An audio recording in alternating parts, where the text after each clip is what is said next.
तो national institute of virology ने कोविड-19 के एक नए वेरिएंट B.1.1.28.2 का पता लगाया है। ये वेरिएंट यूनाइटेड किंगडम और ब्राजील से भारत आया है और जो ब्राजील से लोग भारत आए हैं उनमें भी ये मिला है। नया वेरिएंट संक्रमित लोगों में गंभीर लक्षण पैदा कर सकता है। NIV के पैथोलॉजिस्ट की जांच में यह पता लगा है कि यह वेरिएंट गंभीर रूप से बीमार करता है। स्टडी में वेरिएंट के खिलाफ वैक्सीन असरदार है या नहीं, इसके लिए स्क्रीनिंग की जरूरत बताई गई है। डेल्टा के बाद एक और डेडली वेरिएंट मिला है और कोरोना ने फिर रूप बदला है। तो कोरोना वायरस लगातार अपना रूप बदलकर और खतरनाक हो रहा है। आए दिन इसके नए वेरिएंट सामने आ रहे हैं। अब इसका एक और खतरनाक वेरिएंट भारत में मिला है। यह कितना खतरनाक है, इससे संक्रमित होने के 7 दिन के भीतर ही मरीज का वजन कम हो सकता है।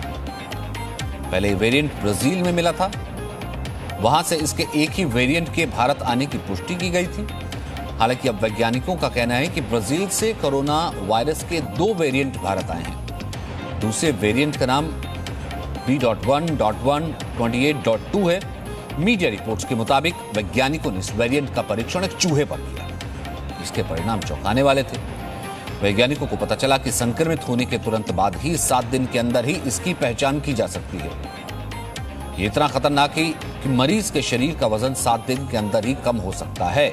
इसके साथ ही डेल्टा वेरिएंट की तरह ही ये भी एंटीबॉडी क्षमता को कम कर सकता है।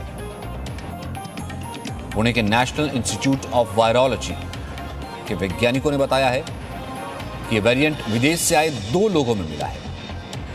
इस वेरिएंट की जीनोम सीक्वेंसिंग की गई है, फिर परीक्षण किया गया। फिलहाल अभी भारत में इसके बहुत अधिक मामले नहीं हैं, जबकि डेल्टा वेरिएंट सबसे ज्यादा मिल रहा है।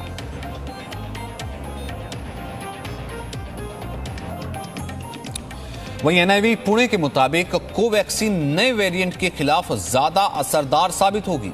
वैक्सीन की 2 डोसेज से एंटीबॉडीज बनती हैं। वैक्सीन से बनी एंटीबॉडीज नए वेरिएंट पर भी कारगर है। National institute of virology Pune के मुताबिक वैक्सीन ये जो नई बनी है वो एंटीबॉडीज क्रिएट करती है। ये नई एंटीबॉडीज नए वेरिएंट पर अच्छे से कारगर है, अच्छे से काम करती है।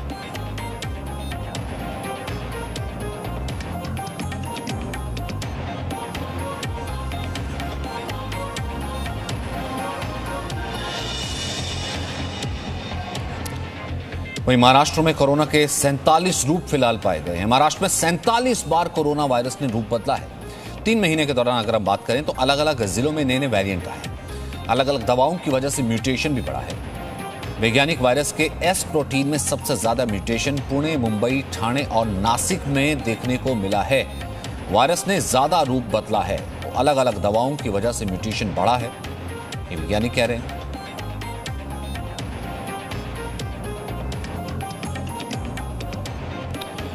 पूजा मक्कड़ इस वक्त हमारे साथ मौजूद हैं और साथ ही साथ मेघा भी हमारे साथ मुंबई से मौजूद हैं। पूजा, ये जो नया वेरिएंट आया है जो कि कहा जा रहा है कि डेल्टा से ज्यादा खतरनाक हो सकता है, फिलहाल केसेस तो इसके कम हैं, 2 केसेस हैं। कह रहे कि जो ब्राजील से आया है जो एक व्यक्ति, उसमें ये केस पाया गया है।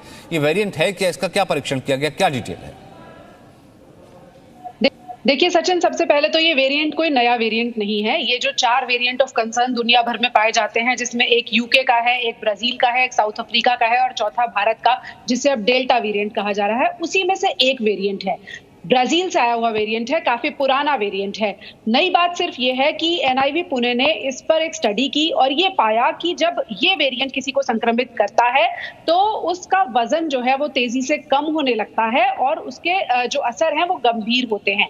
लेकिन ये स्टडी हैमस्टर्स पर, यानी कि चूहों की एक प्रजाति पर की गई है। ये स्टडी इंसानों पर नहीं की गई है। NIV पुणे से जब हमने बात की तो उनका कहना था कि ब्राजील का जो वेरिएंट है वो भारत में इतना ज्यादा पाया ही नहीं गया, वो केवल 2 मरीजों में पाया गया। इसीलिए भारत में इससे होने वाले खतरे फिलहाल ना के बराबर हैं। दूसरी बात जो उन्होंने कही वो ये कही कि भारत में इस वक्त डेल्टा वेरिएंट इतना ज्यादा ताकतवर हो चुका है कि उसने चाहे यूके वेरिएंट हो, चाहे ब्राजील का ये वाला वेरिएंट हो जिसकी हम बात कर रहे हैं, इन सब के असर को कम कर दिया है और पीछे छोड़ दिया है। और ऐसे में अगर भारत को किसी वेरिएंट पर ध्यान रखने की जरूरत है तो वो सिर्फ डेल्टा वेरिएंट, जिसे लोग B.1.617.2 के नाम से भी जानते हैं, उस पर ध्यान देने की जरूरत है, क्योंकि वो इस वक्त भारत के हर हिस्से में तेजी से फैला हुआ है और अभी आने वाले कुछ महीनों तक वैज्ञानिकों का ये मानना है कि ये वेरिएंट इतना ताकतवर रहेगा कि इसकी वजह से जो यूके वेरिएंट था या जो ब्राजील का वेरिएंट था, जिनके नाम भी अब अलग कर दिए गए हैं अल्फा, बीटा और गामा के हिसाब से, उनके असर भी बेहद कम हो गए हैं और अब उसके केसेस भी बेहद कम देखने में आ रहे हैं। लेकिन चूहों पर की गई एक स्टडी में ये जरूर देखा गया कि ब्राजील का जो वेरिएंट है, जब किसी को संक्रमित करता है तो उसका वजन घट जाता है और उस पर कई वैक्सीन भी काम नहीं करती हैं। लेकिन साथ ही साथ वैज्ञानिकों ने कहा कि भारत में इसका फैलाव हुआ नहीं है और जिस लिहाज से डेल्टा वेरिएंट फैला हुआ है, इस वक्त कोई भी और वेरिएंट फैलेगा इसकी संभावना बहुत कम है। वहीं मेगा एक चीज और कही जा रही है, कम से कम महाराष्ट्र का जिक्र करें तो ये स्टडी ये भी कहती है नेशनल इंस्टीट्यूट ऑफ वायरोलॉजी की 47 नए वेरिएंट जो है कुल मिलाकर के कोरोना के जो है महाराष्ट्र में सामने आए हैं अलग अलग जिलों में, उसने रूप बदला है।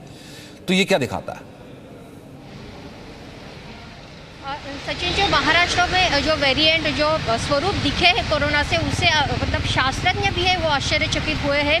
नवंबर 2020 से मार्च 2021 तक 733 मतलब 733 लोगों का जो कोरोना बाधित लोग थे उनसे नमूने लिए गए और उसमें 47 अलग अलग स्वरूप सामने आए, जिससे दुनिया भर के शास्त्रज्ञ आश्चर्यचकित हुए। उसमें से 500 के ऊपर कुछ वेरिएंट्स है, उसका जो सीक्वेंस है वो लगाने में शास्त्रज्ञों को सक्सेस मिला, लेकिन बाकी के जो चेन थे या बाकी के जो स्वरूप थे उनको सीक्वेंस लगाना शास्त्रज्ञों के लिए भी बहुत बड़ा मुश्किल साबित हो गया। और इस वेरिएंट को चलते अमेरिका हो, ब्रिटेन हो, फ्रांस हो, इटली हो, इन देशों में भी एक तरह से एक डर बैठ गया, क्योंकि इस तरह के जो वेरिएंट्स हैं वो कहीं नहीं दिख रहे थे। और सबसे इम्पोर्टेंट बात है कि ये सब महाराष्ट्र के शहरों में नहीं, तो महाराष्ट्र के रूरल एरियाज में भी वेरिएंट्स दिख रहे हैं और जिसके चलते पूरे महाराष्ट्र में एक अलग सिचुएशन बीच में हम देख सकते थे, एक भयंकर परिस्थिति निर्माण हो गई है और अभी भी उस तरह की कुछ हालात है। जी पूजा, इसे कैसे देखा जाए? ये यूजुअल है जिस तरीके के वेरिएंट रूप बदल रहा है डेल्टा, और एक स्टडी कहती है कि डेल्टा से ज़्यादा खतरनाक वैक्सीन काम नहीं करती है। फिर नेशनल इंस्टीट्यूट ऑफ वायरोलॉजी ये भी कहता है कि कोवैक्सीन जो है, जो नए वेरिएंट आ रहे हैं उन पर असरदार साबित हो सकती है। ये यूजुअल है क्या? ये इसी का पड़ाव है जो वेव चल रही है, या फिर ये अनयूजुअल है, ये बिल्कुल अलग है? देखिए, महाराष्ट्र में जो 47 नए रूप देखे गए सचिन, वो वेरिएंट नहीं है, वो वेरिएंट के म्यूटेशन है। डेल्टा वेरिएंट महाराष्ट्र में सबसे ज्यादा प्रभावी देखा गया, जिसे B1617.2 भी हम कह रहे हैं, जो उसका सबसे खतरनाक रूप होता है। B1617 के 3 रूप थे और ये उन 3 रूपों के फर्दर म्यूटेशंस हैं। जब किसी राज्य में बहुत तेजी से संक्रमण फैलता है, जैसा कि महाराष्ट्र से शुरुआत हुई थी डेल्टा वेरिएंट के फैलने की, तो वहां जीनोम सीक्वेंसिंग की जाती है, जो कि महाराष्ट्र के केस में भी की गई और इस स्टडी में ये सामने आया कि उसके 47 नए रूप सामने आए हैं। ये 47 नए रूप नए वेरिएंट नहीं है, ये 47 म्यूटेशंस हैं। वायरस का म्यूटेशन एक बहुत ही यूजुअल प्रोसेस होता है, एक कॉमन प्रक्रिया होती है।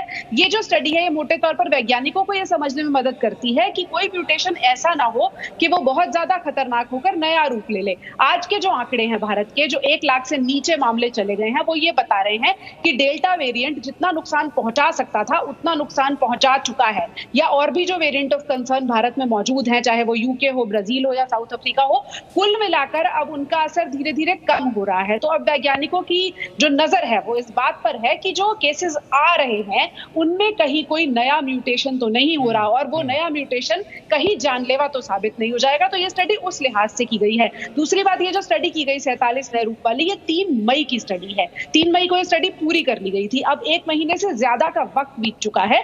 तो ये जो स्टडी की गई थी, ये म्यूटेशंस भी अब हम आसान भाषा में कहें तो कहें एक ठंडे पड़ सकते हैं।